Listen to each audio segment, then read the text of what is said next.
If you could summarize this chapter into a sentence, what would it be? Calm the folk down. Now that is wizard.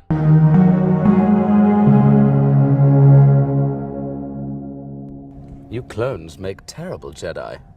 Hello there, I'm Darren. And I'm Kat. And welcome to The Real Sequels, the series of events that happened after Episode 6 in the books, novels, and sometimes comics in the Star Wars Expanded Universe. Today we're opening with Chapter 24.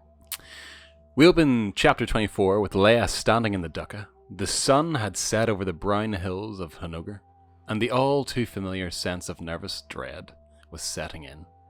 The kind she's always got before heading straight into danger.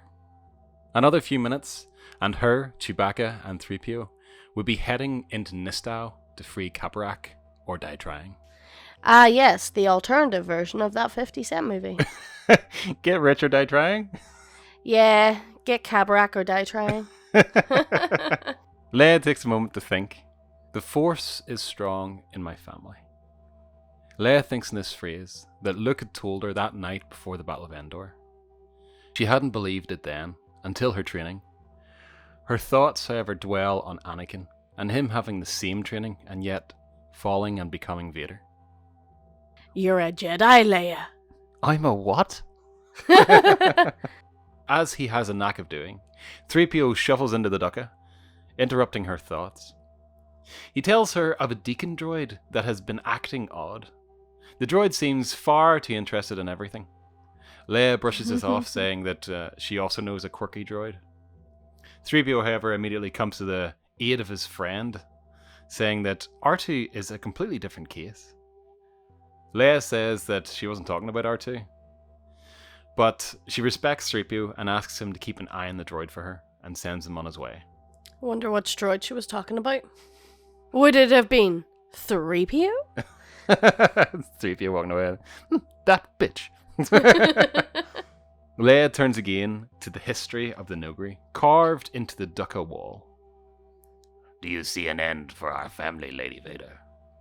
Leia jumped, wishing that the Noghri weren't so good at sneaking up on the people.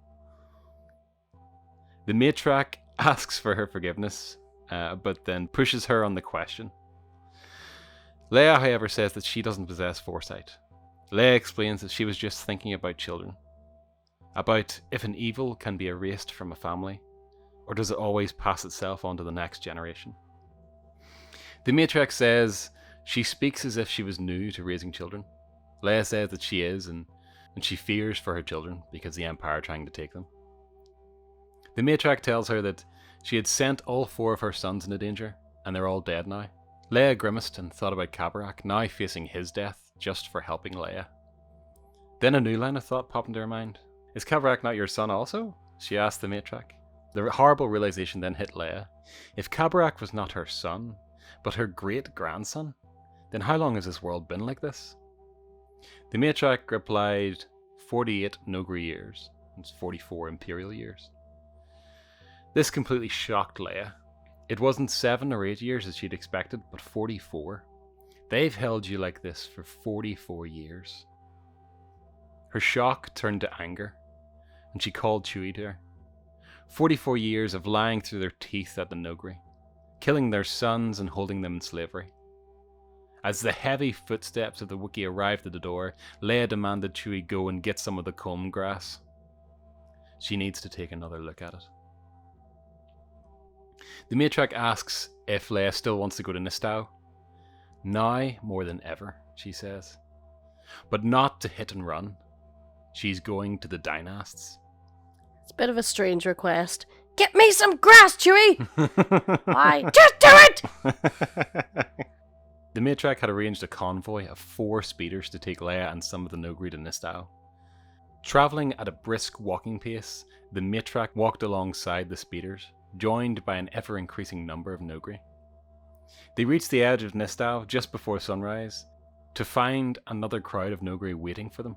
Word has arrived ahead of us, says the matriarch. They have come to see the daughter of Vader and her message that the debt of honour from the Noghri to the Empire has been paid in full. During their travels, Leia had finished the analysis of the comb grass, and with the results came a new flood of anger at what the Empire had done. In the city, there were mostly female Noghri with some old men and young boys. However, just ahead of them were several steel-grey young men. The matriarch points them out as their official escort to the Grand Duca, where the Dynasts will await them. They made their way through the small city and finally to the Grand Duca, a far more utilitarian design compared with the one in the matriarch's village. Metal instead of wood and no carvings anywhere. The thought popped into Leia's head that perhaps this was created by the Empire instead of the Noghri.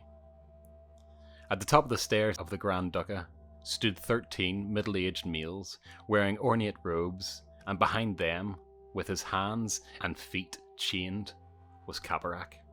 Leia feeling a sympathetic ache at the sight of Kabarak. His face looked tired and haggard, but his eyes alert and his head up. Leia made her way up through the parted crowd, who fell silent as she reached the top of the stairs. She introduced herself as the daughter of Lord Vader and held out her hand. The Noghri dynast in the middle reluctantly stepped forward and confirmed this with a sniff. Yep, she's correct. She's Lady Vader. Despite confirming who she was, the Noghri then stated that Vader was dead and their new lord has ordered them to bring Leia to him. He then sends 2 guards to restrain her. Leia, however, gestures for Chewie to stay still, and she says that she has not come to surrender to the Grand Admiral. Leia asks if the dynast serves the Empire or Honghr. However, he replies, both. To this, Leia says, does serving Honghr now mean sending generation after generation of men to die in the Emperor's wars? The dynast accuses Leia's words of being poisonous. Leia bites back, stating that they are not poison, they speak of treason, and asks if he fears the word of a lone alien. The crowd then began to rumble, and from it the matriarch spoke that she would like to hear Lady Vader speak. The dynast then began to cut her off, with threats of prison for the matriarch.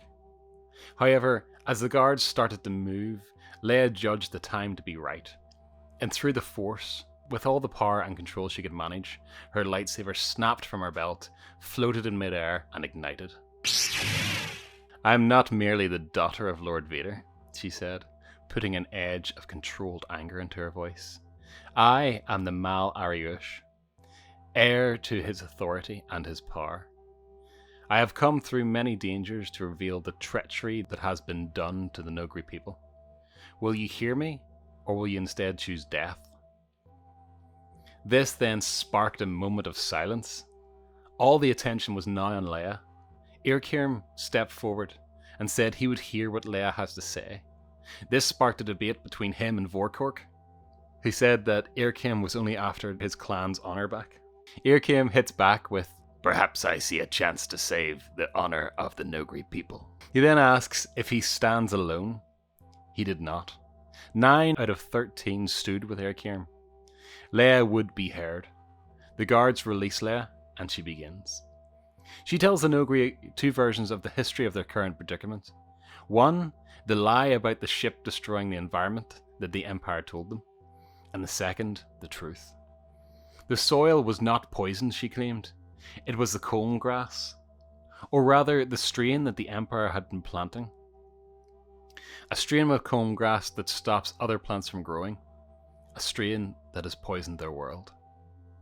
The crowd of thousands began to buzz, and Leia let the moment lie, allowing those present to digest her story. As Leia looked around, she spotted a glint of metal, the unmistakable box shape of a deacon droid, too far away from the fields to be there. Then it hit her, the droid with the unusual curiosity 3PO had said about. This was it. She thought, of course. Thrawn wouldn't just leave without leaving a plan B. She shouted to Chewie, an espionage droid disguised as a deacon droid. Now these droids aren't that smart, but they know what to do when they've been made. As Chewie began to chase the droid, it shot off at full speed. As Chewie chased him, Leia shouts to the people that she can prove what she is saying if they get her that droid. Oh, that droid is screwed. it feels a hot breath of a creepy lizard dude on its neck. Indeed it does. The Noghri sees it and bring it to Leia. The worst decision the droid made was to run, as if confirming its guilt. Leia cuts a hole in the droid with her lightsaber, inspecting for some sort of transmitter antennae. But of course there was none. Then she pulls a tube from the droid. Irkim asks if this is her proof. Indeed it was. She again talks about the Empire's comb grass strain, and that the strange smell of the rain is caused by a chemical it secretes. And the droids Thrawn left are doing nothing but destroying this comb grass slowly. Vorkord scoffed at this, that it takes 20 days for a droid to clear a prick of land. Leia says back grimly that perhaps they don't need that long, and lets a single drop from the cylinder fall on the Imperial comb grass. For a second, nothing happens. Awkward. Yeah, but seconds later, the most dramatic demonstration she could hope for happens. As before the crowd's eyes, the grass withers in her hand as she held it for a moment before dropping it to the floor. The stunned silence of the Noghri spoke louder than any noise. She had indeed won. Leia spoke. She had shown her proof, and now it was up to the Noghri to decide whether the debt was paid. She's a witch! Quickly, weigh her against a duck. Who are you who are so knowledgeable in the ways of science? From the Dynasts, it was clear that no decision would be made today. It was clear to Leia that it was a difficult decision. The Empire would rather destroy Honghr than let them change sides or even become neutral. However, Leia has won the heart of the people. She asks to leave, to keep them out of danger, and take Kabrak with them to protect him. The Dynasts agree, and they head off. That was a cool chapter. That was a very cool chapter. Probably Probably the best Leia chapter in that book. Well, yeah, I gotta say, I think this is probably my favorite chapter of the book. It just kind of it shows that importance of Leia, and it gives us kind of, this is a real crossroads in Leia's life where like it is, there's so much potential open to her depending on which path she goes down, and even for her children as well. I mean, if essentially from here we go to like, you know, the likes of Darth Caedus and what happens to Anakin and all and Jaina and stuff. Yeah, there, you know, it's also a massive step towards Leia becoming Jedi and everything.